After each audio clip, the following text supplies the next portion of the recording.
এই দেহটা কিন্তু অমর না। এটা কি অমর না? আপনার ভিতরে একটা কলব বা আত্মা বলে ব্যাপার আছে না? আছে।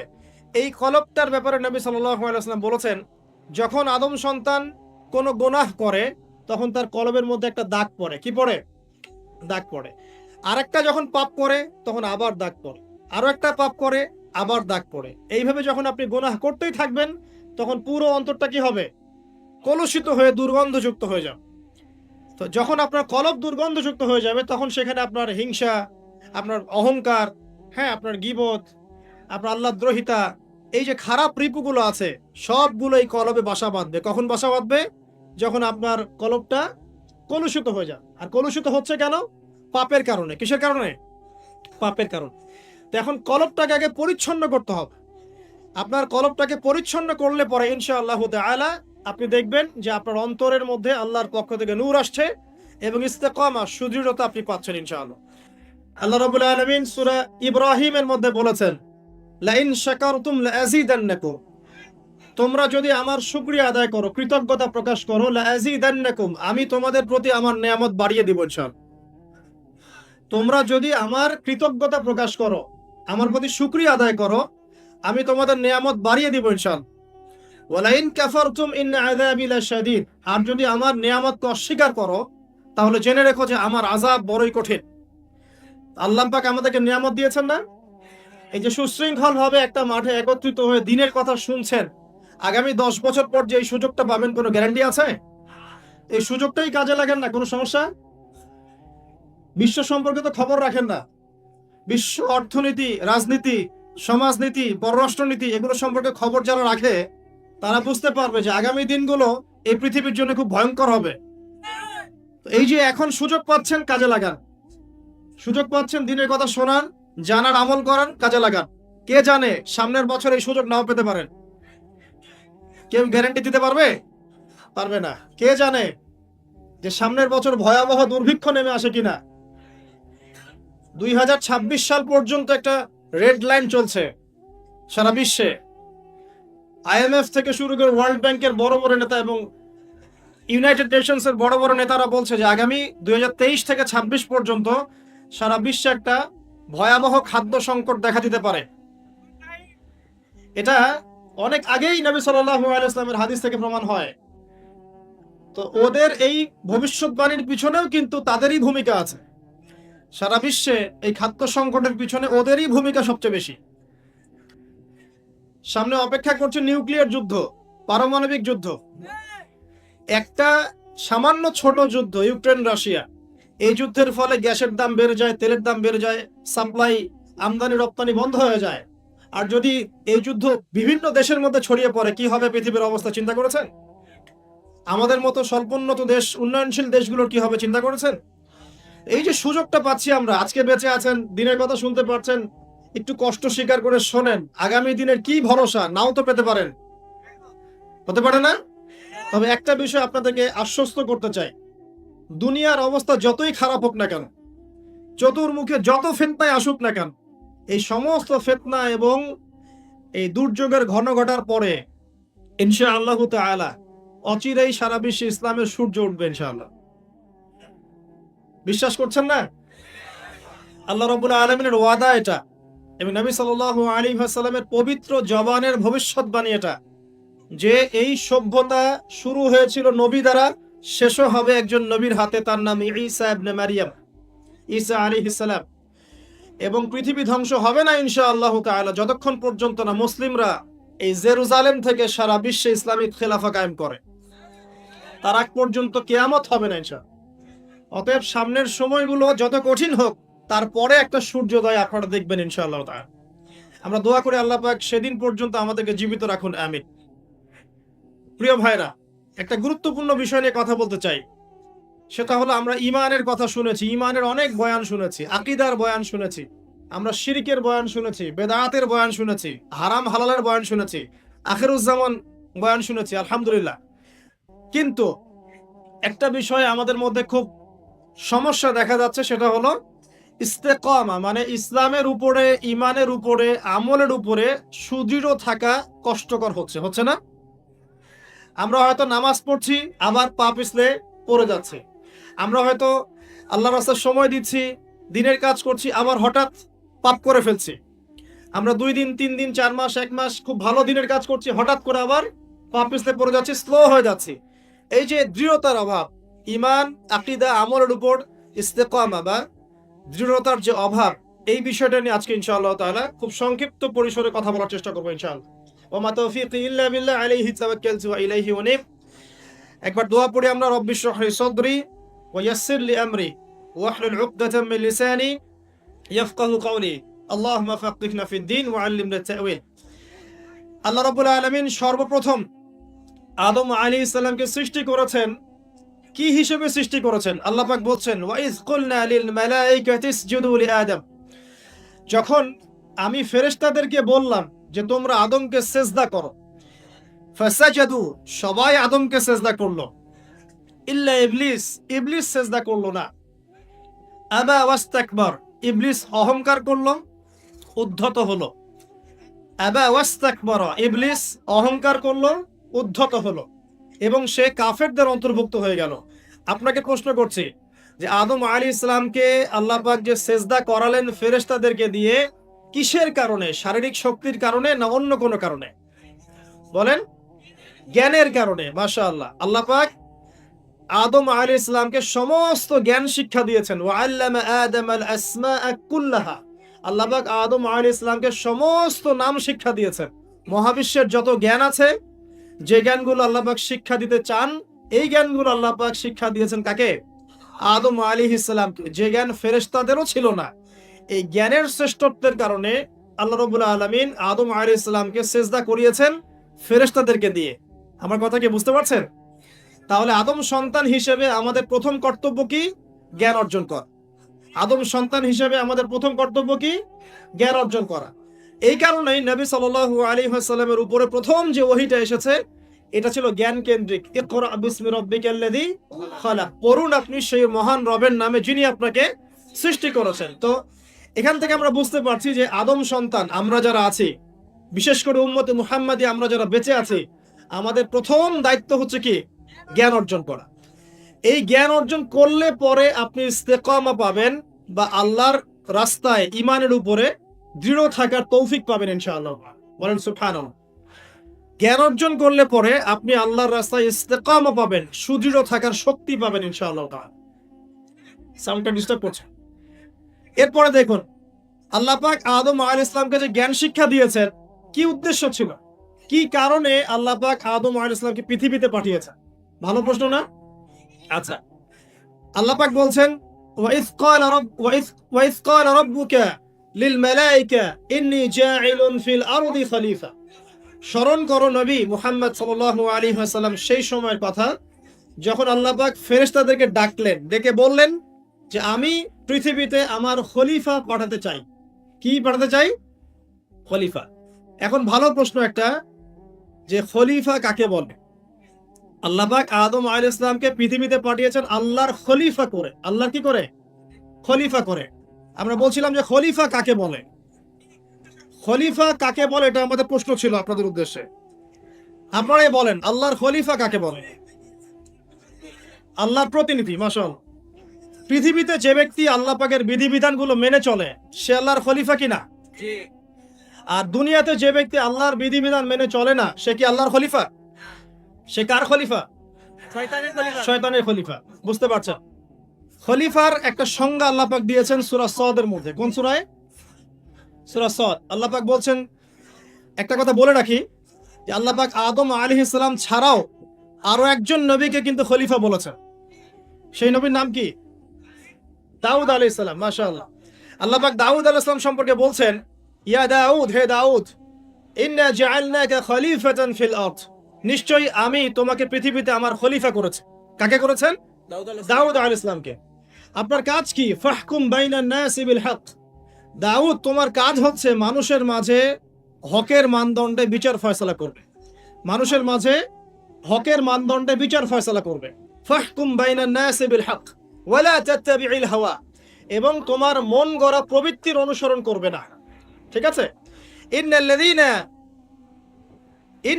ইউদিল্লুনা আন সাবিলিল্লাহ লাহুম আযাবুন শাদীদ বিমা নাসু ইয়াউমাল হিসাব। আল্লাহ পাক বলছেন, হে দাউদ, আমি তোমাকে পৃথিবীতে আমার খলিফা করেছি।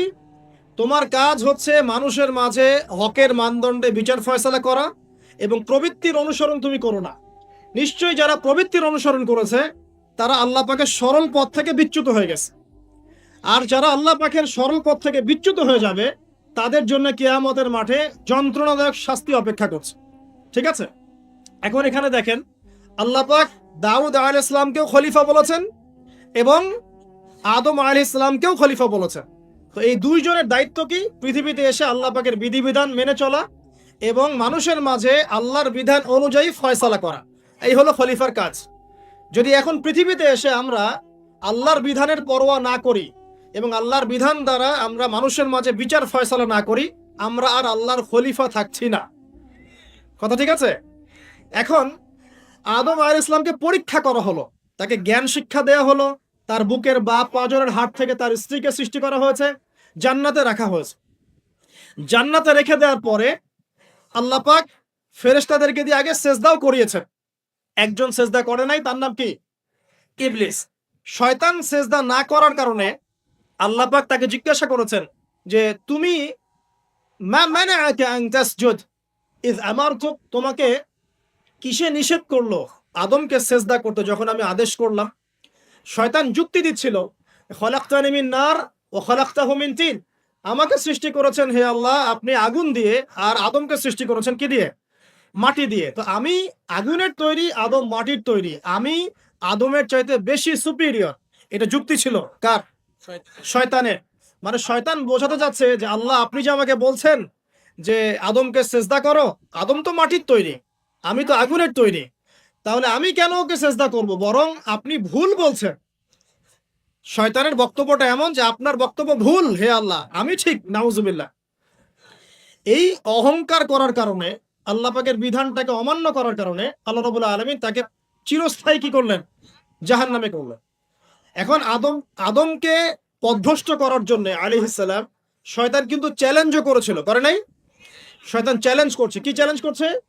যে ইয়া রব্বি আনজিরনি ইলা ইয়াউমি ইউবআসুন, হে আল্লাহ আমাকে কিয়ামত দিবস পর্যন্ত সময় দেন, হায়াত দেন। ফাবিমা আগওয়াইতানি, যে আদমের কারণে আপনি আমাকে আজকে তাড়িয়ে দিলেন জান্নাত থেকে, লাআকুদান্না লাহুম সিরাতাকাল মুস্তাকিম, আমি সেই আদমের সরল পথে ওত পেতে বসে থাকবো। এটা কার চ্যালেঞ্জ? আলোচনা খুব ভালো করে বোঝেন, এটা কার চ্যালেঞ্জ? শয়তানের চ্যালেঞ্জ। শয়তান চ্যালেঞ্জ করলো, আরো চ্যালেঞ্জ করলো। কি চ্যালেঞ্জ? সুম্মা লাআতিয়ান্না মিন বাইনি, আর ডান দিক থেকে আসবো, ওয়া আন আইমানিহিম ওয়া আন শামাইলিহিম, আমি তার সামন থেকে আসবো, ওয়া আন খালফিহিম, তার পিছন থেকে আসবো, ওয়া আন আইমানিহিম, তার ডান দিক থেকে আসবো, ওয়া আন শামাইলিহিম, তার বাম দিক থেকে আসবো, ওয়ালা তাজিদু আকসারাহুম শাকিরিন, আপনি বেশিরভাগ আদম সন্তানকে শুকরগুজার পাবেন না। কে বললো এই কথা? শয়তানের চ্যালেঞ্জটা শোনেন। আমাকে কিয়ামত পর্যন্ত অবকাশ দিন। আল্লাহ পাক বলেন ঠিক আছে দিলাম। এবার শয়তান বলছে যে আমি আদমের সরল পথে ওত পেতে বসে থাকবো। আছে কি নাই? আছে। এরপরে বলছে আমি ডান দিক থেকে আসবো, বাম দিক থেকে আসবো, সামন পিছন সব দিক থেকে আসবো, বেশিরভাগ আদম সন্তানকে আপনি শুকরগুজার পাবেন না। ও তার চ্যালেঞ্জের উপরে অটল আছে কি নাই? বেশিরভাগ মানুষ কি নামাজ পড়ে? বেশিরভাগ মানুষ কি হালাল খাচ্ছে? বেশিরভাগ মেয়ে কি পর্দা করছে? বেশিরভাগ কি আমরা যাকাত দিয়েছি? বেশিরভাগ মানুষ কি আল্লাহ এবং তার রাসূলের বিধিবিধান মেনে চলছে? তাহলে শয়তান যে চ্যালেঞ্জ করলো, ওয়ালা তাজিদু আকসারাহুম শাকিরিন, বেশিরভাগকে আল্লাহ আপনি শুকরগুজার পাবেন না। ও সফল না ব্যর্থ বলেন? শয়তান সফল না ব্যর্থ? সফল। আল্লাহ পাক বলে দিলেন একটা কথা যে ওয়া কালিলুম মিন ইবাদিয়াশ শাকুর, আমার শুকরগুজার বান্দা কিন্তু খুব কম হবে। কি হবে? কম হবে। এবং আল্লাহ পাক বলছেন আমার শুকরগুজার বান্দার তুমি কোনো ক্ষতি করতে পারবে না ইনশাআল্লাহ। এই কথা রাসূল সাল্লাল্লাহু আলাইহি ওয়াসাল্লাম হাদিসের মধ্যেও বলছেন যে নিঃসন্দেহে বনু ইসরাইল ৭২টা দলে ভাগ হয়ে গিয়েছিল। ওয়া তাফতারিকু উম্মতি আলা 73 মিল্লাহ, আর আমার এই উম্মতে মুহাম্মাদি ভাগ হয়ে যাবে ৭৩টা দলে। কয়টা দলে? কুল্লুহুম ফিন্নার, প্রত্যেকটা দল যাবে জাহান্নামে ইল্লা মিল্লাতান ওয়াহিদা, একটা মাত্র দল ছাড়া, একটা মাত্র মিল্লাত ছাড়া। মানে ৭২টা কাতার জাহান্নামে যাচ্ছে, একটা মাত্র কাতার বাদ দিয়ে। সাহাবীরা বলছেন যে তারা কারা ইয়া রাসূলুল্লাহ? নবী সাল্লাল্লাহু আলাইহি ওয়াসাল্লাম বলছেন মা আনা আলাইহি ওয়া আসহাবি আল ইয়াউমা, আজকের দিনে আমি এবং আমার সাহাবীরা যার উপরে আছে। এই হাদিস থেকে বুঝতে পারছি আমরা যে বেশিরভাগ মানুষ কোথায় যাবে? জাহান্নামে যাবে। আরেকটা আয়াত দিয়ে প্রমাণ করে সামনে যাই। সূরা আরাফের মধ্যে আল্লাহ পাক বলছেন যে ওয়ালাকাদ যারানা লি জাহান্নামে কাসীরাম মিনাল জিন্নি ওয়াল ইনস। আল্লাহ পাক বলছেন দেখো আমি বহু জিন আর মানুষকে দিয়ে জাহান্নাম পূর্ণ করে দিব। প্রচুর জিন, প্রচুর মানুষকে দিয়ে আমি জাহান্নাম পূর্ণ করে দিব। কত, সংখ্যাটা কেমন হবে? সহিহ বুখারী একটা হাদিসে পাওয়া যায় যে প্রত্যেক 1099 জন জাহান্নামে যাবে, নাউযুবিল্লাহ। আদম আলাইহিস সালামকে আল্লাহ পাক ডাকবেন, ডেকে বলবেন কিয়ামতের মাঠে তোমার সন্তানদের মধ্য থেকে জাহান্নামীগুলোকে আলাদা করে দাও, জান্নাতীদেরকে আলাদা করে দাও। এবার আদম আলাইহিস সালাম বলবেন যে কতজনকে আলাদা করবো হে আল্লাহ? আল্লাহ রাব্বুল আলামিন বলবেন প্রত্যেক 1099 জনকে জাহান্নামের জন্য আলাদা করে দাও। চিন্তা করতে পারলেন? তার মানে এখানে একটা বিষয় বোঝার আছে, প্রত্যেক 1099 জন যে জাহান্নামে যাচ্ছে কি কারণে যাবে, কোন পাপের কারণে যাবে? কে বলতে পারবেন কোন পাপের কারণে যাবে? মাশাআল্লাহ, শিরকের কারণে। কারণ কি? কারণ শিরিক ছাড়া অন্য যে কোনো গুনাহ আল্লাহ পাক মাফ করতে পারেন, পারেন না? কিন্তু শিরকের গুনাহ থেকে তওবা না করে যদি মারা যায় আল্লাহ কি মাফ করবেন? আল্লাহ পাক সূরা নিসার মধ্যে বলেছেন যে আল্লাহ পাক যে কোনো গুনাহ যাকে ইচ্ছা মাফ করতে পারেন।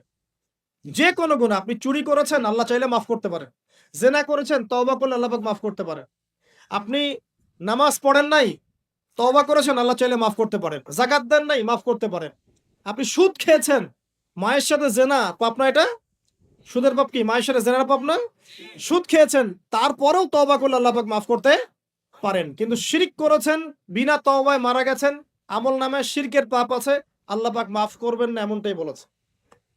বরং আল্লাহ পাক বলছেন যে হে আদম সন্তান, তুমি যদি আমার সামনে আসমান জমিন সমান গোনা নিয়ে হাজির হও, মানে গোনা তোমার আসমান এবং জমিনের সমান হয়ে গেছে কিন্তু তোমার আমলনামায় কোনো শিরকের পাপ নাই, তাহলে আমি তোমার সামনে আসমান জমিন সমান ক্ষমা নিয়ে হাজির হব। তার মানে বুঝতে পারলাম যে শিরকের পাপটা আল্লাহ পাক মাফ করছেন না, অন্য যে কোনো পাপ যাকে ইচ্ছা মাফ করতে পারে। তাহলে এই যে এতগুলো মানুষ যে জাহান্নামে যাচ্ছে, তাহলে তাদের আমলনামায় কোন পাপ থাকতে পারে? বুঝতে পারছেন না এবার? তাহলে তাদের আমলনামায় নিঃসন্দেহে শিরকের পাপ আছে। তার মানে এমন একটা যুগের মানুষ বেশি জাহান্নামে যাবে যে যুগের মধ্যে শিরক দিয়ে ভর্তি। কথা কি বুঝতে পারছেন? এটা কোন যুগ? যে যুগের মধ্যে শিরক দিয়ে সব ক্ষেত্র ভর্তি। আমি আপনাকে বলি, আপনার এই ওয়ার্ল্ড অ্যাফেয়ার্স শিরক দিয়ে ভর্তি, আপনার এডুকেশনের মধ্যে, এডুকেশন সিস্টেমের মধ্যে শিরক আছে, আপনি ইকোনমিক সিস্টেম এর মধ্যে শিরক আছে, এমনকি মুসলিমরা এখন ধর্মের মধ্যেও শিরক করছে। পড়াশোনা বলেন, অর্থনীতি বলেন, জিওপলিটিক্স বলেন, সমাজ বলেন, ধর্মতাত্ত্বিক দর্শনগুলো বলেন, এগুলো এখন শিরক দিয়ে ভর্তি। এখন কোথায় কোথায় শিরক আছে এটা ব্যাখ্যা করতে গেলে সারা রাত চলে যাবে। শুধু এতটুকু বলে দিলাম, এই বিশ্বটা এখন শিরকি বিশ্ব চলছে। প্রতিটা ক্ষেত্রেই আল্লাহদ্রোহিতা, প্রতিটা ক্ষেত্রে কি আল্লাহদ্রোহিতা। আল্লাহ বলেছেন সুদ খেও না, মানুষ বলছে সুদ না খেলে কি এখন চলা যায়? আল্লাহ বলছেন মদ খাওয়া হারাম, মানুষ বলছে মদ খাওয়া হারাম কেন, এটা ব্যক্তি স্বাধীনতা। আল্লাহ বলছেন সমকামিতা মহাপাপ, মানুষ বলছে এখন সমকামিতাও চলে। মানুষ, আল্লাহ বলছেন পর্দা করতে হবে ফরজ, এখন বলছে না ব্লাউজ ছাড়াই শাড়ি পরতে হবে। মানে এই যুগটা হচ্ছে আল্লাহ দ্রোহিতার যুগ। আল্লাহ বলছেন ইকরা বিসমি রাব্বিকাল্লাযী খালাক, তুমি সেই জ্ঞান অর্জন করো যা তোমাকে আল্লাহ পর্যন্ত পৌঁছাবে। এখন আমরা সারা জীবন পড়াশোনা করছি, আল্লাহ খোদার নাম নাই। প্রতিটা ক্ষেত্র, প্রতিটা ক্ষেত্র আল্লাহ পাক বলছেন ওয়া মান লাম ইয়াহকুম বিমা আনজালাল্লাহু ফাউলাইকা হুমুল কাফিরুন, যারা আল্লাহ পাকের বিধান অনুযায়ী ফয়সালা করছে না এরা জালেম, এরা ফাসিক, এরা কাফের। আর আমরা সারা বিশ্বের দিকে তাকিয়ে দেখছি এখানে ইসলামিক লজের কোনো বালাই নাই। তো প্রতিটা ডিপার্টমেন্ট শিরক। আপনাকে বোঝাই 999 জন মানুষ যে জাহান্নামে যাবে, আমল নামে একটা কমন পাপ থাকবে, সেটা কি? শিরক। আর এই শিরকটা মারাত্মক আকার ধারণ করবে যখন দাজ্জাল আত্মপ্রকাশ করবে। কারণ এই সময় বেশিরভাগ মানুষ তাকে আল্লাহ বলে মেনে নিবে, বেশিরভাগ মানুষ তাকে আল্লাহ বলে মেনে নিবে, নাউজুবিল্লাহ। অল্প কিছু মানুষ হয়তো থাকবে যারা তাকে চিনতে পারবে যে না, সে সত্যিকারের আল্লাহ নয়, সে মাসীহুদ দাজ্জাল। তো আপনাকে যুগ এবং জিজ্ঞাসা সম্পর্কে সচেতন থাকতে হবে। যে কথাটা বলতে গিয়ে এদিকে আসলাম যে আল্লাহ রাব্বুল আলামিন জ্ঞানের মাধ্যমে আমাদের পিতাকে সম্মানিত করেছেন এবং নবী সাল্লাল্লাহু আলাইহি ওয়াসাল্লামের প্রতিও কিন্তু প্রথম জ্ঞানের ওহী করা হয়েছে। উম্মতে মুহাম্মাদী হিসেবে আমাদের করণীয় হচ্ছে প্রথমে জ্ঞান অর্জন করা। কারণ আমরা এই পৃথিবীতে সাধারণ কোনো সৃষ্টি নই, আমরা আল্লাহ পাকের খলিফা। আমরা আল্লাহর কি খলিফা। আমাদের উপর দায়িত্ব হচ্ছে আমরা আল্লাহর বিধিবিধান মেনে চলবো, অন্যকেও সেই পথে আহ্বান করবো ইনশাআল্লাহ। এটা হচ্ছে আমাদের অ্যাজ এ খলিফা আমাদের ফাংশন। আমাদেরকে আল্লাহ পাক যেখানে দায়িত্ব দিবেন সেখানেই আমরা আল্লাহ পাকের বিধানের পরোয়া করব। আল্লাহ পাকের বিধানকে পাশ কাটিয়ে চলে যাব না ইনশাআল্লাহ। এখন এটা বলা যতটা সহজ, করা কিন্তু খুব কঠিন, তাই না? এটা বলা সহজ কিন্তু করা কিন্তু এতটা সহজ নয়। কিভাবে সহজ নয়? আপনি মুসলিমদের মধ্যে দেখবেন আমরা সবাই এক আল্লাহর বান্দা, একজন নবীর উম্মত, একটা কেবলা, একটা কিতাব। তারপরে দেখবেন আমরা শততা বিভক্ত না, এখন বিভিন্ন দল উপদল মতবাদে বিভক্ত না। উচিত ছিল আমরা ঐক্যবদ্ধ থাকবো, কিন্তু আমরা বিভক্ত। তো বলা সহজ ঐক্যের কথা, করাটা কঠিন না? কঠিন। মুসলিমদের কথা হচ্ছে যে মুসলিমরা পড়াশোনা করবে, দিনের এলেম কালাম শিখবে, শিখে মানুষকে শেখাবে এবং সমসাময়িক উপকারী জ্ঞানগুলো শিখবে। জেনারেল এবং ইসলামিক উভয় দিকে মুসলিমরা কি হবে? পারদর্শী হবে। কিন্তু বাস্তবটা কি? বাস্তবে গিয়ে আমরা দেখতে পাচ্ছি যে আমরা দুনিয়ার ফিকির যতটা বেশি করছি, দিনের জ্ঞানের ফিকির এতটা নাই।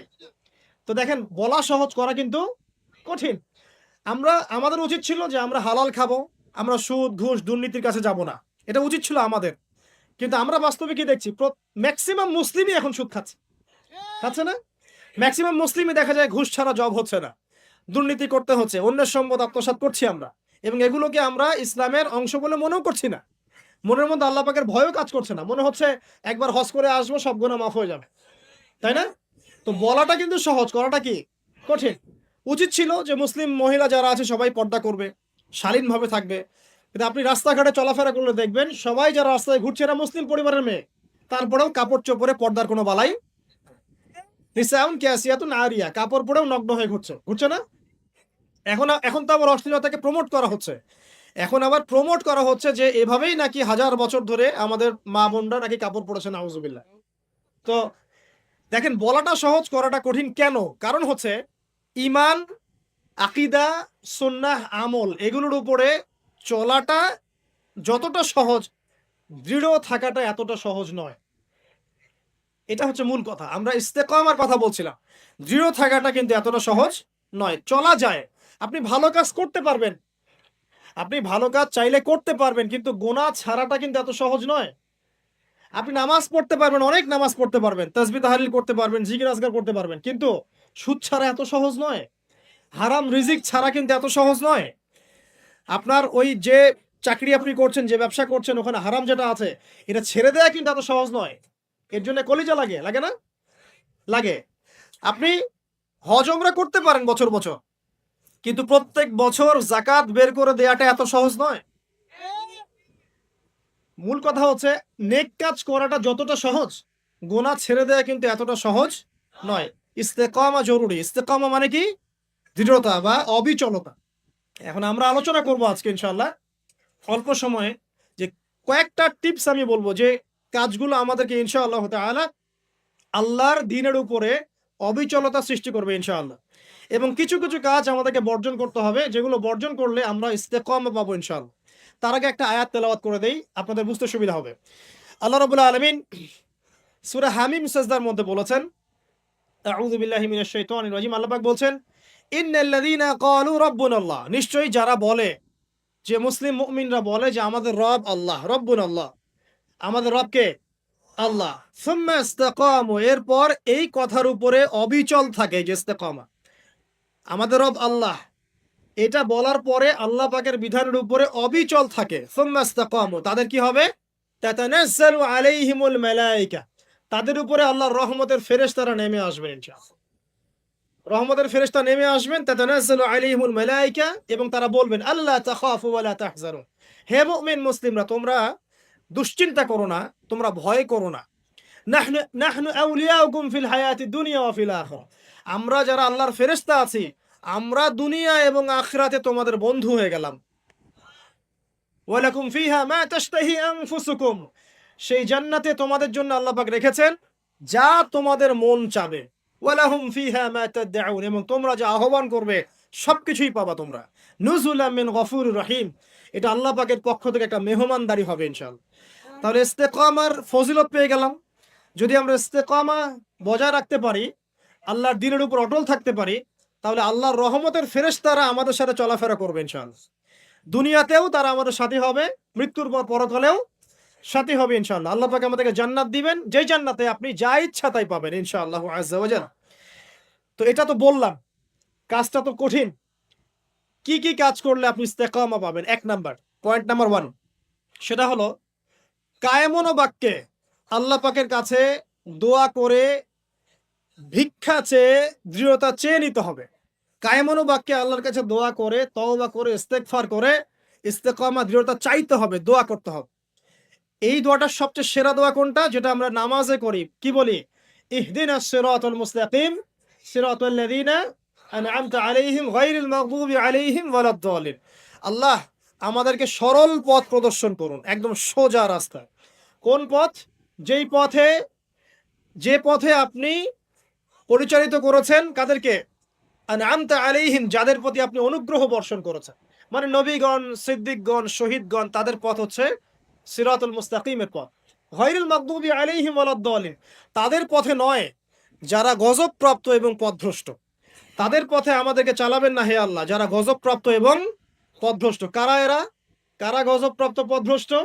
হাদিসের মধ্যে এসেছে আল মাগদুব হুমুল ইহুদি ওয়াদ-দাল্লিন হুমুন নাসারা। যারা মাগদুব তারা হচ্ছে ইহুদি, আর দাল্লিন যারা তারা হচ্ছে খ্রিস্টান বা নাসারা।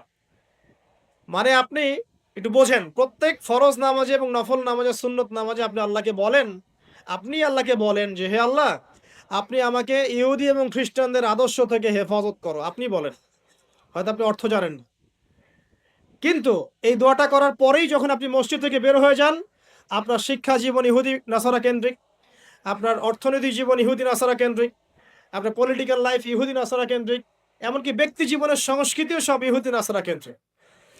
অথচ আপনি নামাজে বারবার বলছেন আমাকে আল্লাহ ওই পথ দিয়েন না, ওই পথ থেকে বাঁচা। এই হচ্ছে আমাদের অবস্থা। তো প্রথমে ইস্তেকামা চাইতে হবে। এভাবে প্রত্যেক ফরজ নামাজে, নফল নামাজে, সুন্নত নামাজে আমরা আল্লাহর কাছে এই সোজা পথ চাবো এবং তার উপরে সুদৃঢ়তা আল্লাহর কাছে চেয়ে নেবো ইনশাআল্লাহ। আরেকটা দোয়া করবো ইনশাআল্লাহ সেজদায় গিয়ে, সেটা হচ্ছে নবী সাল্লাল্লাহু আলাইহি ওয়াসাল্লাম প্রায় এই দোয়াটা করতেন। কোন দোয়া? তিনি বলতেন ইয়া মুকাল্লিবাল কুলুব সাব্বিত কলবি আলা দীনিক। কি বলতেন? আমার সাথে বলেন, ইয়া মুকাল্লিবাল কুলুব সাব্বিত কলবি আলা দীনিক। আরেকটা দোয়া করতেন নবী সাল্লাল্লাহু আলাইহি ওয়াসাল্লাম, ইয়া মুসাররিফাল কুলুব সাররিফ কুলুবানা আলা তাআতিক। অর্থাৎ হে হৃদয় সমূহের পরিবর্তন করে আবর্তনকারী, আমার কলবটাকে তুমি তোমার দ্বীনের উপর প্রতিষ্ঠিত রাখো। এই দোয়াটা বেশি বেশি করলে ইনশাআল্লাহ আল্লাহর পথে ইস্তেকামা পাওয়া যাবে ইনশাআল্লাহ। আল্লাহ পাক আমাদেরকে তৌফিক দান করুন, আমিন। এর পাশাপাশি আমরা করব তওবা এবং ইস্তেগফার। আমরা আল্লাহকে বলবো আস্তাগফিরুল্লাহ, বলেন আল্লাযী লা ইলাহা ইল্লা হুয়াল হাইয়ুল কাইয়্যুম ওয়া আতুবু ইলাইহি। তওবা করবো এভাবে মন থেকে যে হে আল্লাহ, আমি সারা জীবনে তোমার যে বিরুদ্ধাচরণ করেছি বা তোমার যে বিধিবিধানের আমি পরোয়া করিনি বা ফরজ ওয়াজিব আদায় করি নাই, আমি এখন থেকে তওবা করছি যে আমি সমস্ত পাপ থেকে তোমার দিকে মুখ ফেরালাম ইনশাআল্লাহ। এবং আগামী যতদিন আমি বেঁচে থাকবো ইনশাআল্লাহ, আল্লাহ তোমার এই বিধিবিধানের বাইরে আমি যাব না ইনশাআল্লাহ। এবং আমি নিজে অনুশোচনায় ভুগবো যে কেন আমি এতদিন তোমার পথ থেকে দূরে ছিলাম। ইনশাআল্লাহ যদি আপনার মন থেকে তওবা বের হয়ে আসে, আল্লাহ রাব্বুল আলামিন আপনার সমস্ত গুনাহকে নেকি দিয়ে পরিবর্তন করে দিবেন ইনশাআল্লাহ। আল্লাহ পাক এই তওবার মধ্য দিয়ে, দোয়ার মধ্য দিয়ে বান্দাকে ইস্তেকামা দান করেন, সুদৃঢ়তা দান করেন। এটা হচ্ছে 1 নাম্বার পয়েন্ট। 2 নাম্বার পয়েন্টে আসেন। 2 নাম্বারটা হচ্ছে আপনার কলব। এই যে দেহটা দেখছেন, এটা একটা রক্তে মাংসের দেহ। এই দেহটা কিন্তু অমর না। এটা কি অমর? না। আপনার ভিতরে একটা কলব বা আত্মা বলে ব্যাপার আছে না? আছে। এই কলবটার ব্যাপারে নবী সাল্লাল্লাহু আলাইহি ওয়াসাল্লাম বলেছেন, যখন আদম সন্তান কোনো গুনাহ করে তখন তার কলবের মধ্যে একটা দাগ পড়ে। কি পড়ে? দাগ পড়ে। আরেকটা যখন পাপ করে তখন আবার দাগ পড়ে। আরো একটা পাপ করে আবার দাগ পড়ে। এইভাবে যখন আপনি গুনাহ করতেই থাকবেন তখন পুরো অন্তরটা কি হবে? কলুষিত হয়ে দুর্গন্ধযুক্ত হয়ে যাবে। তো যখন আপনার কলব দুর্গন্ধযুক্ত হয়ে যাবে তখন সেখানে আপনার হিংসা, আপনার অহংকার, হ্যাঁ, আপনার গীবত, আপনার আল্লাহদ্রোহিতা, এই যে খারাপ রিপুগুলো আছে সবগুলো এই কলবে বাসা বাঁধবে। কখন বাসা বাঁধবে? যখন আপনার কলবটা কলুষিত হয়ে যায়। আর কলুষিত হচ্ছে কেন? পাপের কারণে। কিসের কারণে? পাপের কারণে। তো এখন কলবটাকে আগে পরিচ্ছন্ন করতে হবে। আপনার কলবটাকে পরিচ্ছন্ন করলে পরে ইনশাআল্লাহু তাআলা আপনি দেখবেন যে আপনার অন্তরের মধ্যে আল্লাহর পক্ষ থেকে নূর আসছে এবং ইস্তেকামা, সুদৃঢ়তা আপনি পাচ্ছেন ইনশাআল্লাহ। এখন আমি আপনাদেরকে বলে দেই কয়েকটা কাজ, যেই কাজগুলোর মধ্য দিয়ে আপনি আপনার কলবটাকে আল্লাহর রাস্তায় অবিচল রাখতে পারবেন ইনশাআল্লাহু তাআলা। ১ নাম্বার, বেশি থেকে বেশি ইস্তেগফার করা, যেটা আমি একবার বলে দিলাম। ২ নাম্বার, আল্লাহর জিকিরকে বাড়িয়ে দেওয়া। আল্লাহর জিকির বাড়িয়ে দেওয়া বলতে চলতে ফিরতে আপনি আস্তাগফিরুল্লাহ পড়বেন, সুবহানাল্লাহ পড়বেন, আলহামদুলিল্লাহ পড়বেন, ওয়ালা ইলাহা ইল্লাল্লাহ আল্লাহু আকবার পড়বেন, লা হাওলা ওয়ালা কুওয়াতা ইল্লা বিল্লাহ পড়বেন, দরুদ শরীফ পড়বেন। ঠিক আছে? এই যে জিকির আজগারগুলো সকাল সন্ধ্যার, এগুলো করতে থাকলে আপনার কলবটা ইনশাআল্লাহু তাআলা পরিষ্কার হবে। আল্লাহ পাক কলব পরিষ্কার করার তৌফিক দান করুন। আমিন। এরপরে কি? এরপরে হচ্ছে বেশি বেশি কোরআন তেলাওয়াত। কোরআন তেলাওয়াত যদি বাড়িয়ে দেন, দেখবেন আপনার কলমের মধ্যে যত ময়লা এটা আস্তে আস্তে ঝরে পড়বে ইনশাআল্লাহ। সবাই কোরআন তেলাওয়াত করতে পারি তো ইনশাআল্লাহ? আল্লাহ পাক সবাইকে বিশুদ্ধ করে কোরআন তেলাওয়াত করার তৌফিক দান করুন এবং প্রত্যেকদিন কমপক্ষে ১ পারা করে পড়ার চেষ্টা করেন। আল্লাহ পাক তৌফিক ইনায়াত করুন। আমিন। কোরআন তেলাওয়াত করেন, আপনার কলবের ময়লা ইনশাআল্লাহ চলে যাবে। আল্লাহ পাক তৌফিক ইনায়াত করুন। আর কয়েকটা কাজ কি? মৃত্যুর কথা বেশি বেশি স্মরণ করা। মৃত্যুর কথা বেশি বেশি